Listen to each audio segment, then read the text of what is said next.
Hi, Nancy Burt-Preece here, independent Stampin' Up! Demonstrator. Here's my March host code, my Facebook business, and YouTube channel. So please reach out if you don't have a Stampin' Up! Demonstrator. I'd love to be yours.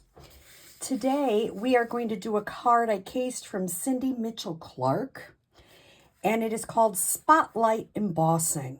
I think it adds so much. This first time I did it kind of light. This time I'm going to try to do it a little darker. As far as what you need for your card, it's very easy. Not hard to prep. So my card base is 4 1/4 by 11, scored at 5 1/2. And I am using Petunia Pop because it's just, I don't know, it's a really pretty color. I like it. So that's a fun one. Then I have 2 pieces of white 4 by 5 1/4. They're both the same, one for the inside, one for the outside. I need some scrap white for my punch. I am using a butterfly I cut out, oops, wrong one, from the Sketched Butterfly dies.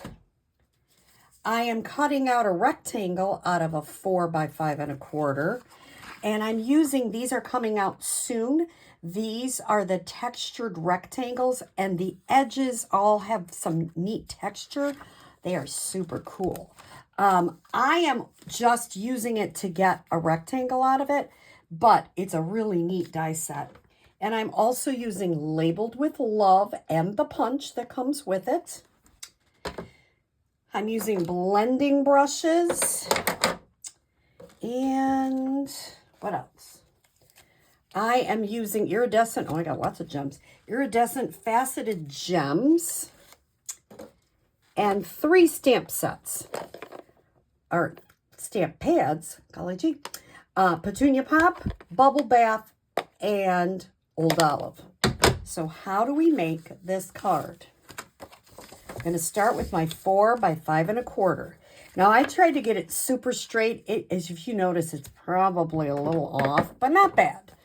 So I'm going to start with, I just took a piece of paper and cut a rectangle out of it is what I did. And I use those Texture Notes dies. Can you cut a rectangle without those? Yes, but that made it super easy. So I'm taking a blending brush and I'm getting it really inked up. And this is Bubble Bath. And I'm really, this one I might put straight on. Some of the darker colors I wouldn't do it. But this one is so light, you can put it directly on there. Maybe do the top third. It's not specific. Okay. Then I'll set that to the side. And the next ink pad I'm going to use, and I'm going to use a different blending brush, is Petunia Pop. Now, this one is pretty bright. Once again, make sure everything's lined up. I would start a little bit off the paper and then come in. Because if you don't, you're going to get a really bright blob. And I don't think you want that. But I'm going to try to make these a little darker than the last time. Because some people like it darker. I'm going to come back with the top pink and really blend that in. Make it really as dark as I can. Because it is a light color. It's not going to be super dark.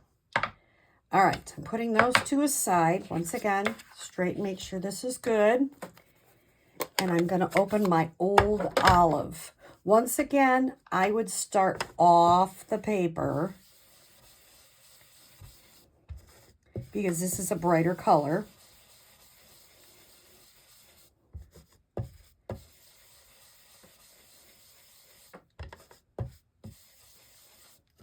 So then when you take it off, you have this really neat rectangle. And I think it's really kind of fun. So the next thing I do is I take, and I had to look where I put it, I take the embossing folder, which is that gorgeous floral one we have, and I put it in, and I make sure that the black part is pointing up.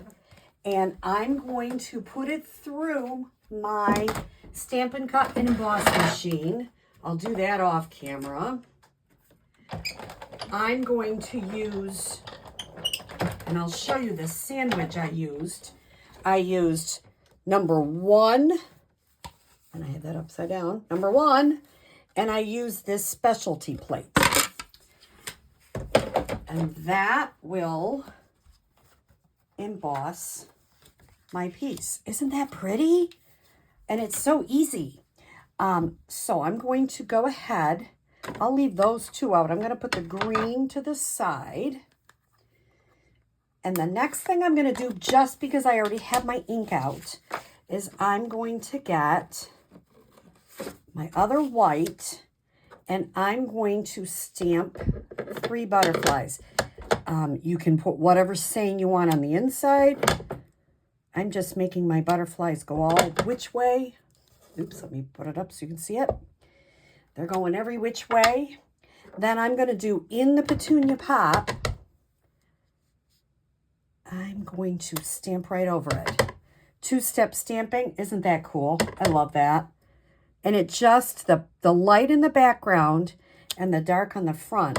Can you do it the other way? Yes, but I don't think it works as well. That's just me. So I'll put those to the side. Keep petunia pop out for a moment. And I'll get Old Olive back out. I'm going to set these 2 stamped pieces to the side. I'm going to take this outline stamp. And maybe I'll do it on this side.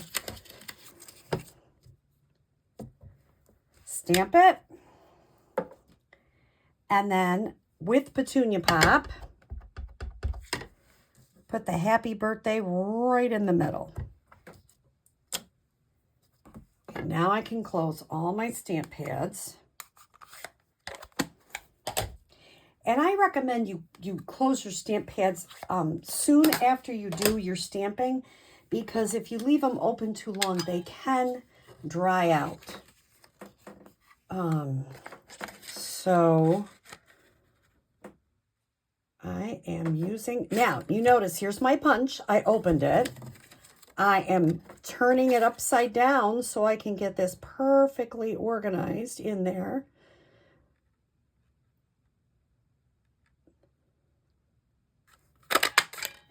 And there we go. Now it's just the fun of putting it all together.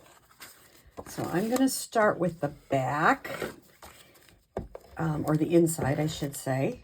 And you can, you can stamp on it. If you're going to put a saying, you should probably stamp on it before you put that in. I'm leaving it open for now. I can always put something in.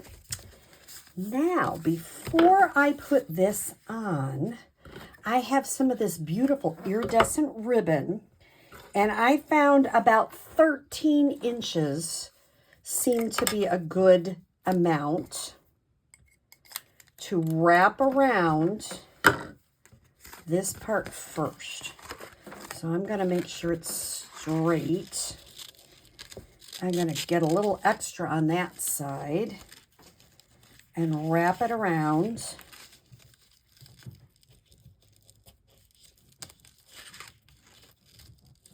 This is the hardest part, making the bow, I think. Or making the knot, I should say. There we go. I like to make sure it would be sort of flat. Then I can go ahead and adhere this to the card base. I would put some adhesive right on that ribbon so that it'll stay well. Okay. And now I'm going to just cut the edges at a nice angle.